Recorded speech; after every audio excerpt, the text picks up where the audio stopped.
Households and businesses depend on each other. For example, families buy goods while companies pay wages. The reason is that spending from one side becomes income for the other. That can mean the economy keeps moving because money and production circulate between them.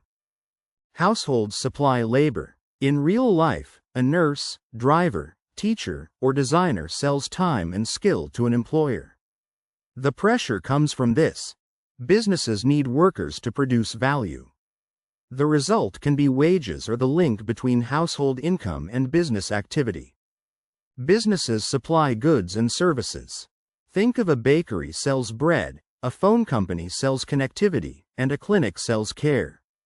The process works because firms organize labor, equipment, and risk into products.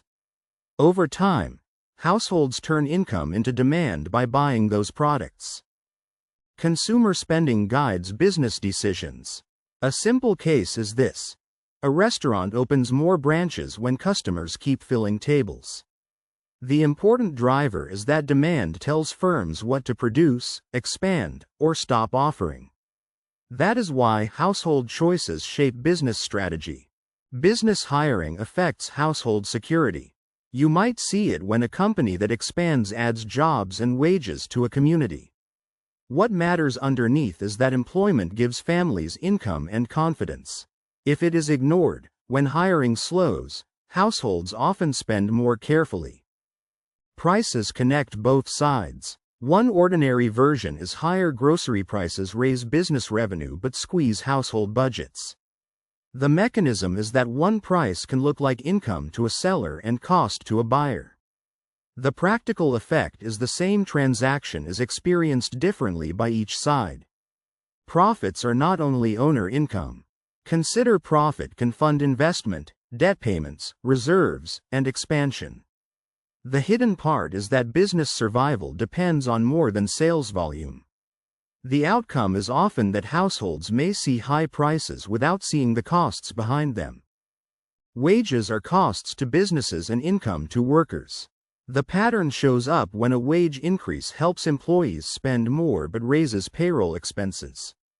The moving force is that firms balance retention, productivity, and pricing. The risk is that the effect depends on margins and competition. Credit links future income to present spending. In a daily situation, a household may buy a car with a loan while a business borrows for equipment. The link is that borrowing brings future payments into today's decisions. Once that link matters, debt can support growth or create stress. Savings also matter. The clearest example is households deposit money that banks can lend into the economy. The explanation starts with unused income can become investment through financial systems. The consequence is saving is not absence from the economy. It changes the route money takes. Government sits between both sides. For example, taxes, subsidies, regulations, and public services affect households and firms. The reason is that policy changes costs and incentives. That can mean a rule aimed at businesses may still affect consumers through prices or availability. Supply chains extend the interaction. In real life, a household buying shoes supports factories, shipping firms, stores, and workers. The pressure comes from this. One purchase travels through many businesses. The result can be local spending can create income far beyond the checkout counter. Confidence changes the loop. Think of families delay purchases when they fear job loss, and firms delay hiring when sales look weak. The process works because caution on one side reinforces caution on the other. Over time, confidence is not imaginary when it changes real spending. Inflation strains the relationship. A simple case is this. Business costs rise, prices rise, wages lag, and households cut back. The important driver is that each side tries to protect itself.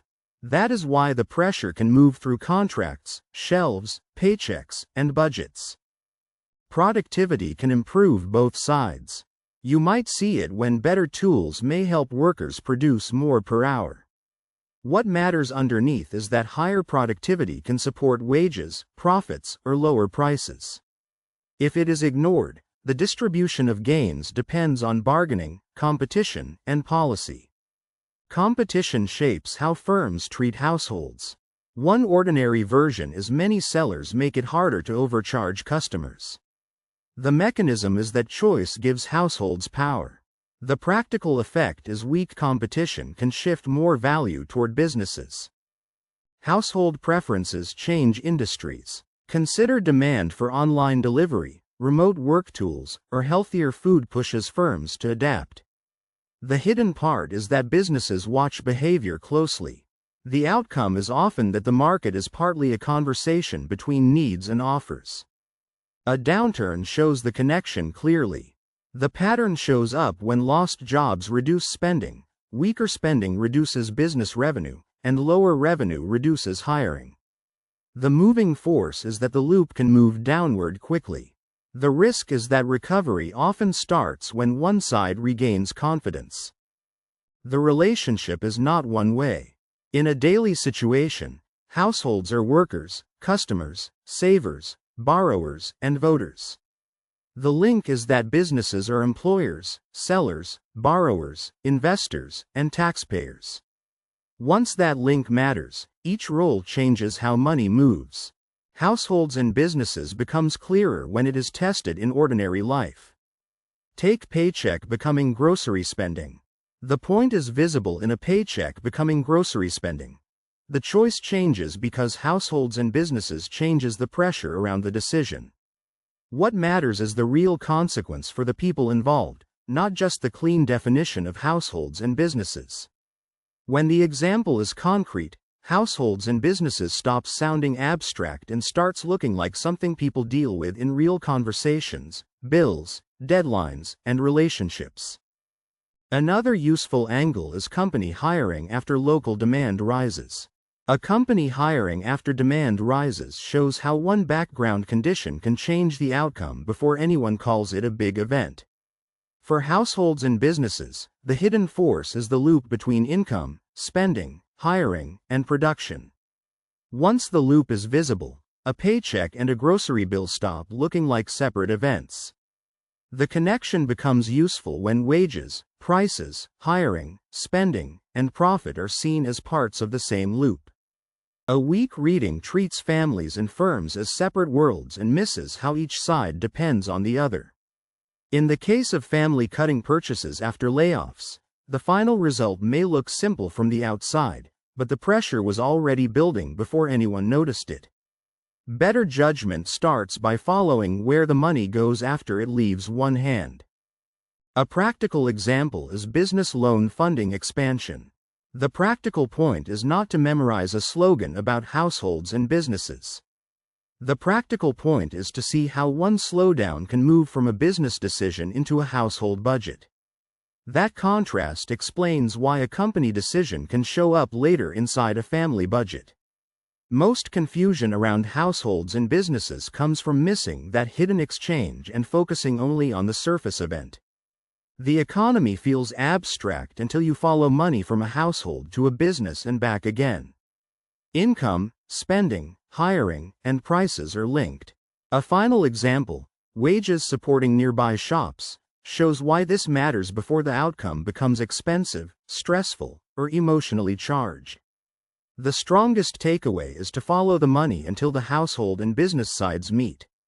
The practical point is to see how one slowdown can move from a business decision into a household budget. Once those parts are visible, households and businesses becomes less mysterious and much easier to handle in daily life.